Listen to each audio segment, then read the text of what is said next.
ಸಮಗ್ರ ಕರ್ನಾಟಕ ರಕ್ಷಣಾ ವೇದಿಕೆ ವತಿಯಿಂದ ಡಿಸೆಂಬರ್ 20ರಂದು 4ನೇ ವರ್ಷದ ಕನ್ನಡ ಹಬ್ಬ ಹಾಗೂ 70ನೇ ಕನ್ನಡ ರಾಜ್ಯೋತ್ಸವ ಕಾರ್ಯಕ್ರಮ ಹಮ್ಮಿಕೊಳ್ಳಲಾಗಿದೆ ಎಂದು ಸಂಸ್ಥಾಪಕ ರಾಜ್ಯಾಧ್ಯಕ್ಷ ವಿ ಅವಿನಾಶ್ ತಿಳಿಸಿದರು. ಸುದ್ದಿಗೋಷ್ಠಿಯಲ್ಲಿ ಮಾತನಾಡಿದ ಅವರು, ಡಿಸೆಂಬರ್ 20ರ ಶನಿವಾರ ಸಂಜೆ 6 ಗಂಟೆಗೆ ನಗರದ ಶಿವಯೋಗಿ ಮಂದಿರದಲ್ಲಿ ಕಾರ್ಯಕ್ರಮ ಹಮ್ಮಿಕೊಂಡಿದ್ದು, ದಿವ್ಯ ಸಾನ್ನಿಧ್ಯವನ್ನು ವಿರಕ್ತ ಮಠದ ಬಸವಪ್ರಭು ಸ್ವಾಮೀಜಿ ವಹಿಸಲಿದ್ದಾರೆ. ಉದ್ಘಾಟನೆಯನ್ನು ಜಿಲ್ಲಾ ಉಸ್ತುವಾರಿ ಸಚಿವ ಎಸ್ ಮಲ್ಲಿಕಾರ್ಜುನ್, ಸಂಸದೆ ಡಾಕ್ಟರ್ ಪ್ರಭಾ ಮಲ್ಲಿಕಾರ್ಜುನ್ ನೆರವೇರಿಸಲಿದ್ದಾರೆ ಎಂದರು. ಇನ್ನು ಕನ್ನಡಾಂಬೆಯ ಭಾವಚಿತ್ರಕ್ಕೆ ಶಾಸಕ ಕೆಎಸ್ ಬಸವಂತಪ್ಪ ಮಾಲಾರ್ಪಣೆ ಮಾಡಲಿದ್ದು, ವಿವಿಧ ಸ್ಪರ್ಧೆಗಳಲ್ಲಿ ವಿಜೇತರಾದ ಶಾಲಾ ಮಕ್ಕಳಿಗೆ ಶಾಸಕ ಶಿವಗಂಗಾ ಬಸವರಾಜ್ ಪ್ರಶಸ್ತಿ ವಿತರಣೆ ಮಾಡಲಿದ್ದಾರೆ. ವಿಶೇಷವಾಗಿ ಕರವೇ ಪದಾಧಿಕಾರಿಗಳಿಗೆ ದಾವಣಗೆರೆ ವಿಶ್ವವಿದ್ಯಾಲಯದ ಕುಲಪತಿ ಬಿಡಿ ಕುಂಬಾರ ಗುರುತಿನ ಚೀಟಿ ವಿತರಣೆ ಮಾಡಲಿದ್ದು, ಮುಖ್ಯ ಅತಿಥಿಗಳಾಗಿ ಮಾಜಿ ಶಾಸಕರು ಸೇರಿದಂತೆ ವಿವಿಧ ಗಣ್ಯರು ಆಗಮಿಸಲಿದ್ದಾರೆ ಎಂದರು. ಸುದ್ದಿಗೋಷ್ಠಿಯಲ್ಲಿ ರಾಘವೇಂದ್ರ, ನಾಗರಾಜ್, ರೆಹಮಾನ್ ಖಾನ್, ಫಯಾಜ್ ಅಹಮದ್, ಭೋಜರಾಜ್, ಆನಂದ್ ಕುಮಾರ್, ಅಕ್ಬರ್ ಬಾಷಾ, ಮುಸ್ತಾಫ್ ಸೇರಿದಂತೆ ಇತರರಿದ್ದರು. ಈ ಸಮಗ್ರ ಕರ್ನಾಟಕ ರಕ್ಷಣಾ ವೇದಿಕೆ ಆರಂಭ ಆಗಿ 5 ವರ್ಷಗಳ ಕಾಲ ಆಯಿತು. ಈ ಒಂದು ಸಂಘಟನೆಯ ಕನ್ನಡದ ಹಬ್ಬವನ್ನು 4ನೇ ಕನ್ನಡದ ಹಬ್ಬ ಅಂತಂದೇಳಿ ನಾವು ಈ ವರ್ಷ ಆಚರಣೆ ಮಾಡ್ತಾ ಇದ್ದೀವಿ. ಅದೇ ರೀತಿ 70ನೇ ಕನ್ನಡ ರಾಜ್ಯೋತ್ಸವ ಕೂಡ ಇದರಲ್ಲಿದೆ. ಪ್ರಮುಖವಾಗಿ ಏನು ಅಂತಂದರೆ, ದಾವಣಗೆರೆಯ ಜಿಲ್ಲೆಯನ್ನಾಗಿ 1997ರಲ್ಲಿ ಏನು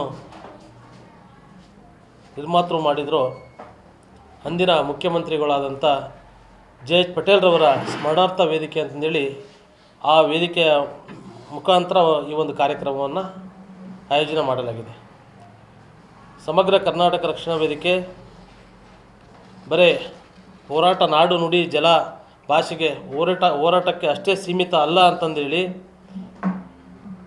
ನಮ್ಮ ವಿವಿಧ ಘಟಕಗಳ ಪದಾಧಿಕಾರಿಗಳು, ಪ್ರಮುಖವಾಗಿ ರಾಜ್ಯ ಮಹಿಳಾಧ್ಯಕ್ಷರಂಥ ಶ್ರೀಮತಿ ಮಾಲಾ ನಾಗರಾಜ್ರವರು, ಜಿಲ್ಲಾಧ್ಯಕ್ಷರಾದಂಥ ಫಯಾಜ್ ಅಹಮದ್ರವರು, ದಾವಣಗೆರೆಯ ನಗರದಲ್ಲಿ ಇರ್ತಕ್ಕಂಥ ಸರ್ಕಾರಿ ಶಾಲಾ ಕಾಲೇಜು ಮಕ್ಕಳಿಗೆ ವಿವಿಧ ಸ್ಪರ್ಧೆಗಳನ್ನು ಏರ್ಪಡಿಸಿ, ಪ್ರಬಂಧ ಆಗಿರ್ಬೋದು, ಕನ್ನಡ ಸಂಸ್ಕೃತಿ ಇರ್ಬೋದು, ನೃತ್ಯ ಪ್ರದರ್ಶನ ಆಗಿರ್ಬೋದು, ಆಮೇಲೆ ನಮ್ಮ ಸಂಸ್ಕೃತಿಯ ಉಡುಪುಗಳಾಗಿರ್ಬೋದು, ಹೀಗೆ ಅನೇಕ ಶಾಲಾ ಕಾಲೇಜು ಮಕ್ಕಳಿಗೆ ಈ ಒಂದು ಸ್ಪರ್ಧೆಗಳನ್ನ ಏರ್ಪಡಿಸಿ, ಅಂದಿನ ದಿನವೇ ಏನು ನಾಳೆ 20ನೇ ತಾರೀಕು ಏನು ಕಾರ್ಯಕ್ರಮ ನಡೀತಾ ಇದೆ ಸಂಜೆ ಶಿವಯೋಗಿ ಮಂದಿರದಲ್ಲಿ, ಆವತ್ತೇ ಈ ಮಕ್ಕಳಿಗೆ ಪ್ರಥಮ ಬಹುಮಾನ ಮತ್ತು ದ್ವಿತೀಯ ಬಹುಮಾನ, ತೃತೀಯ ಬಹುಮಾನವನ್ನು ನೀಡಿ, ಜೊತೆಗೆ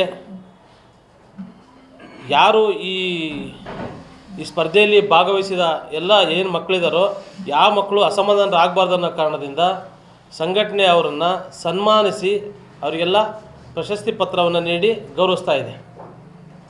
ಈ ಒಂದು ಕಾರ್ಯಕ್ರಮಕ್ಕೆ ಮುಖ್ಯ ಅತಿಥಿಗಳು ಹಾಗೂ ದಿವ್ಯ ಸಾನ್ನಿಧ್ಯವನ್ನು ವಹಿಸ್ತಿರ್ತಕ್ಕಂಥ ಶ್ರೀ ಶ್ರೀ ಶ್ರೀ ಬಸವಪ್ರಭು ಮಹಾಸ್ವಾಮಿಗಳು ಈ ಒಂದು ಕಾರ್ಯಕ್ರಮದಲ್ಲಿ ದಿವ್ಯ ಸಾನ್ನಿಧ್ಯ ವಹಿಸ್ತಾ ಇದ್ದಾರೆ. ಅದೇ ರೀತಿ ಏನು ಹೇಳ್ದಂಗೆ ಸರ್ಕಾರಿ ಶಾಲಾ ಕಾಲೇಜು ಮಕ್ಕಳಿಗೆ ಅವತ್ತಿನ ದಿನ ಪ್ರಶಸ್ತಿ ವಿತರಣೆ ಚನ್ನಗಿರಿಯ ಶಾಸಕರಾದಂಥ ಶ್ರೀಯುತ ಶಿವಗಂಗಾ ಬಸವರಾಜ್ರವರು ನೀಡ್ತಾ ಇದ್ದಾರೆ. ಮತ್ತು ಕನ್ನಡಾಂಬೆ ಭಾವಚಿತ್ರಕ್ಕೆ ಸನ್ಮಾನ್ಯ ಶ್ರೀ ಶಾಸಕರಾದಂಥ ಕೆ.ಎಸ್. ಬಸವಂತಪ್ಪನವರು ನೆರವೇರಿಸ್ತಾ ಇದ್ದಾರೆ. ಹಾಗೂ ನಮ್ಮ ಸಂಘಟನೆಯ ವಿವಿಧ ಘಟಕಗಳಿಗೆ ಹೊಸದಾಗಿ ಸೇರ್ಪಡೆಯಾದಂಥ ಪದಾಧಿಕಾರಿಗಳಿಗೆ ದಾವಣಗೆರೆ ವಿಶ್ವವಿದ್ಯಾನಿಲಯದ ವೈಸ್ ಚಾನ್ಸಲರ್ ಕುಲಪತಿಗಳು ಆದಂಥ ಶ್ರೀಯುತ ಬಿ ಡಿ ಕುಂಬಾರ್ ಅವರು ಬಂದು ವಿತರಣೆ ಮಾಡ್ತಾಯಿದ್ದಾರೆ.